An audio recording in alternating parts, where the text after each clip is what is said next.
Hey guys, welcome back my new another vlogs. তো finally আমরা চলে এসেছি ওল্ড বাবা মন্দির, আর এটা হচ্ছে ওল্ড বাবা মন্দিরের ফেস। এটা আমাদের ড্রাইভার ইয়ো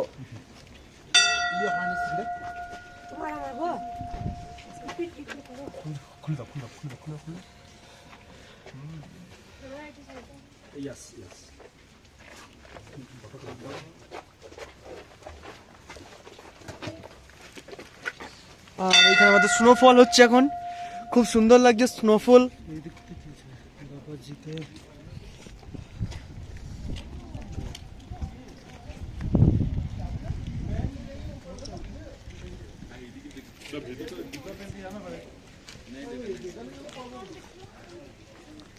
এটা দিয়ে যাওয়া যায় না?